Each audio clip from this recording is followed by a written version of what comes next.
Hi, welcome to our channel. Why don't you join myself, Wilf, and Helen, my partner, as we go from urban gardeners to Ayrshire permaculture landowners.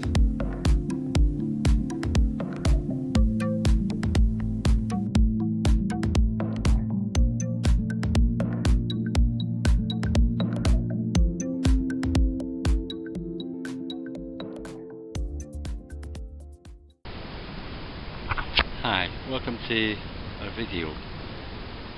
What we're looking at today is hedges.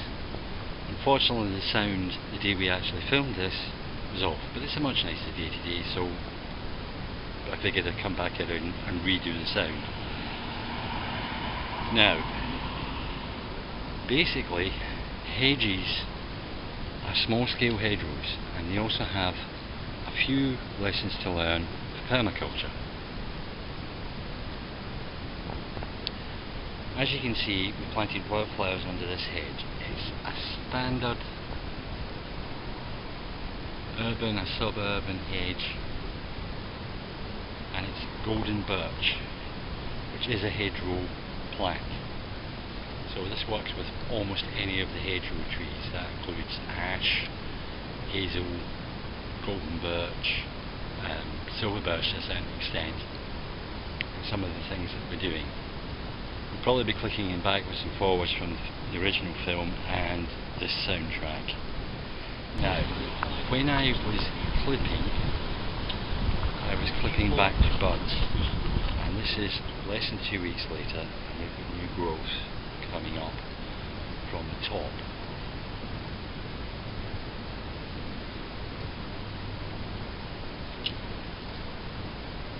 This house is 5 years old, and this hedge is 5 years old. We have wildflowers at the bottom to give food, and actually we've been getting, this hedge has now got so thick that we can actually hear bird song in the mornings from it. Whether they're not, don't seem to be nesting in it, don't think it's ever going to be big enough for that. However, it is a much healthier hedge. Fortunately, the council, guys in the council didn't get an awful lot of training in these. It's actually quite hard to look after the golden birch hedge. You've got to leave any tree plenty of time to establish. If you start trying to trim it from day one, it dies, which is why I have nearly a full hedge. And my neighbours have lost so many plants that they barely have a hedge.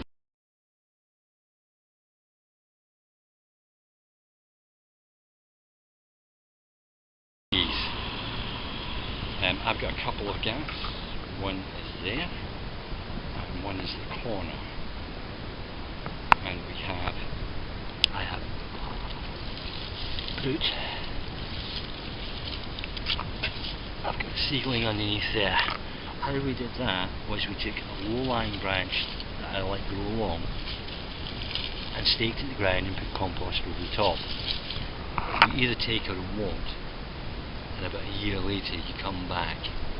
You can use a peg, a piece of wire to peg it to the ground, cover it with compost, and about a year later you come back and just cut it from the main bush. Well, either take or it won't, but you can keep on doing it, so you've got gaps filled in. The other way is to take cuttings.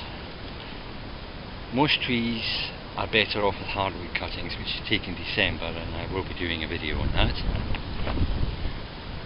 However,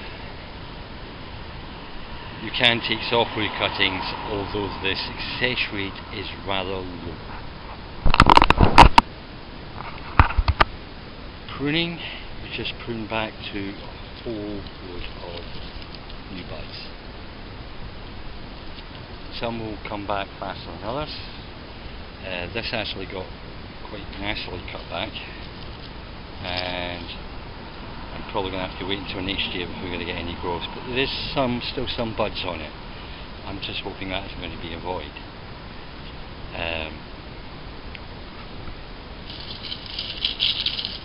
We've got new growth underneath, green, and it turns this kind of golden red colour on top. There's a good example of a bud. So that will break in the next couple of days and end up looking like so. Because it's been 5 years, I will probably be shaping this properly at the end of this year. That's cutting it down to an even height and cutting back all of these, and so it's more of a box hedge than a hedgerow. The hedgerow works like the bottom three. As you can see, we have wildflowers, various types. What I've been doing to keep my hedge healthy is, rather than feeding it a load of chemicals, I throw just not only my grass cuttings, but I also pick up bags of leaf, and that develops into leaf milk, and that means I'm building soil. As you can see, this debris layer, fresh golden birch, unlike some of the hedgerow, well, most of the hedgerow trees, drops its leaves in the spring. So I usually use the autumn to fill up with leaf mould, which I collect from parks, basically in the streets in Glasgow. It just lies around until the council can be bothered picking it up. So it's a free resource, and I just help myself. I pick up a bag, plastic bag, each time I'm coming home, and just fill up this little outdoor fence to the top.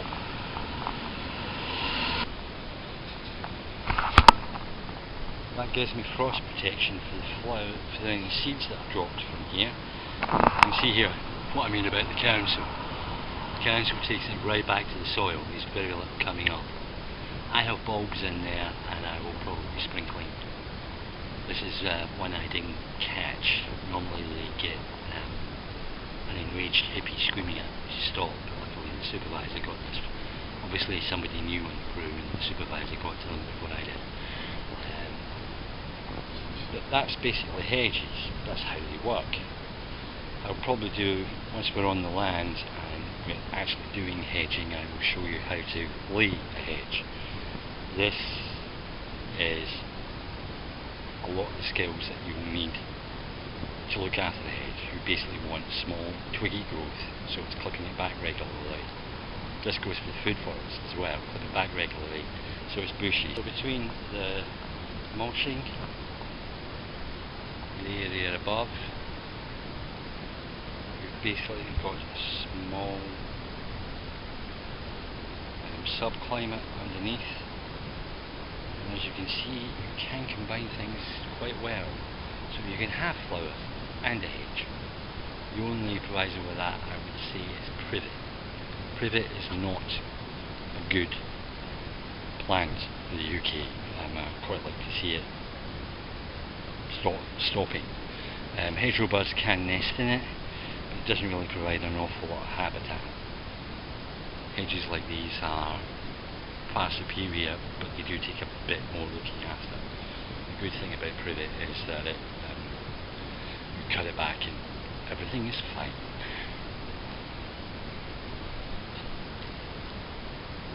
So, hedges. Training for proper sized hedgerows.